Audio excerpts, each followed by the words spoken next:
CBSE 12वीं कक्षा के परीक्षा परिणाम में जिले के बच्चों ने बेहतर प्रदर्शन किया। परीक्षा परिणाम आते ही बच्चों के चेहरे खुशी से खिल उठे।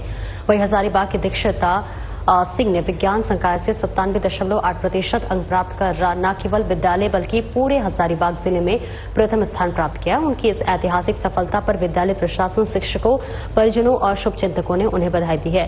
दीक्षिता ने बताया कि उनका सपना एक उत्कृष्ट डॉक्टर बनकर समाज की सेवा करना है। इस लक्ष्य को लेकर उन्होंने इस साल नीट की परीक्षा भी दी है और उन्हें अच्छे अंकों की उम्मीद है। हमारे संवाददाता प्रमोद खंडेलवाल ने दीक्षिता सिंह से खास बातचीत की है। आइए आपको सुनवाते हैं।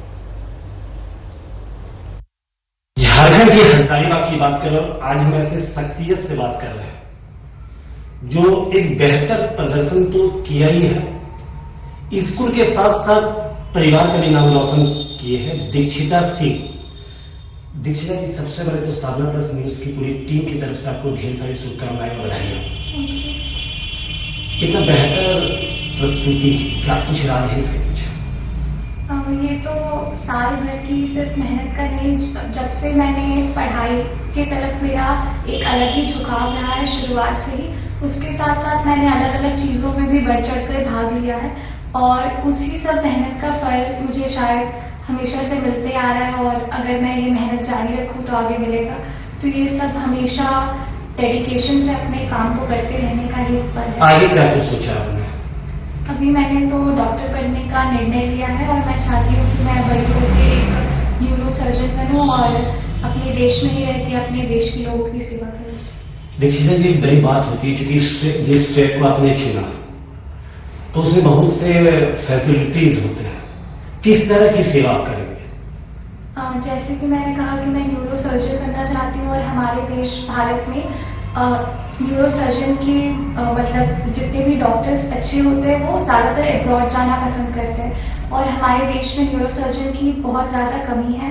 तो मैं चाहती हूँ कि मैं अपने देश में ही रहकर अपने देश की लोगों की सेवा करूँ और साथ साथ जो फैसिलिटीज शायद गरीब लोगों को नहीं मिल पा रही है वो मैं अपनी तरफ से पूरी कोशिश करूंगी कि मैं उन्हें दे पाऊँ। ये जो सफलता मिली है इसके पीछे सारा श्रेय किसको जाता है?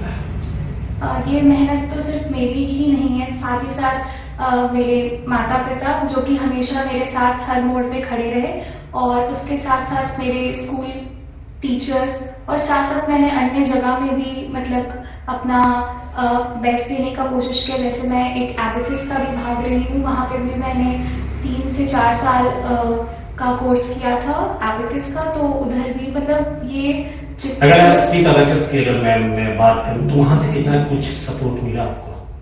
तो मैं फिफ्थ क्लास में थी जब मैंने SIT एबेकस ज्वाइन किया था और जब से मैंने ज्वाइन किया तो मुझे उसी समय से ये अंदाजा लग गया था कि ये इस तरीके का कोर्स है जो मैं करूंगी।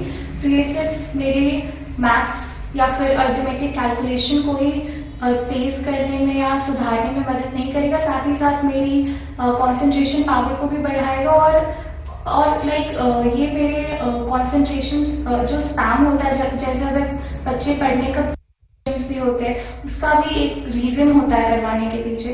तो जब ये सारी चीज को आप साल भर डेडिकेशन के साथ और एक पर्पस के साथ करेंगे तो इसका रिजल्ट एक्यूमुलेट। एक सवाल, इतनी बड़ी जो सफलता हासिल हुई, इतने बेहतर आपने प्रस्तुति की, कभी सोचा था क्या कभी ऐसा?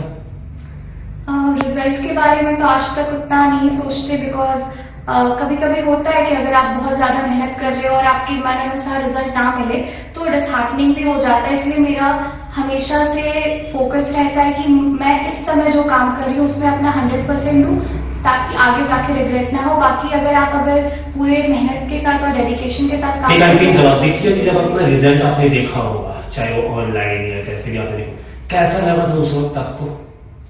उस समय मतलब पहली बार रिजल्ट जब देखा तो नंबर्स देख के तो पता अंदाजा लग गया था कि मार्क्स ठीक आए। अगर हार्टबीट की बात करूं तो मैम कैसा चल रहा था हार्टबीट उस वक्त? वो जब परिणाम आता है तो थोड़ा तो हार्टबीट बढ़ ही जाता है। सबको लगता है कि पता नहीं जितना एक्सपेक्ट किया था उतना आया कि नहीं आया। तो जब आपने फ्लैश देखा सामने उस वक्त का मूवमेंट आपका कैसा था फेस की अगर हम बात करें तो? एक्साइटेड थे, रिजल्ट अपना रोल नंबर डालते समय थोड़ा हाथ भी शेक कर रहा था बट कहीं ना कहीं थोड़ा विश्वास भी था कि साल भर मेहनत। चलिए अंतिम, अपने कलीग्स को क्या कुछ टिप्स देना चाहेंगे? हम यही कहना चाहेंगे कि अभी से कुछ साल बाद आपको कोई भी आपके मार्क्स से तो नहीं जानने वाला, आप क्या पर्सनालिटी होल्ड कर रहे हैं, आपका कितना नॉलेज है और आप क्या डिलीवर करना चाहते हैं सोसाइटी को, उससे जानेंगे। तो आप अभी से जितना मेहनत कर सकते हैं अपने आप को डेवलप करने में उधर ध्यान दीजिए और नॉलेज की तरफ जाएंगे तो मार्क्स तो अपने आप आएंगे ही। बहुत बहुत धन्यवाद। अपने सहयोगी कैमरामैन के साथ मित्र खंडेवाल, साधना प्रेस न्यूज, हजारीबाग।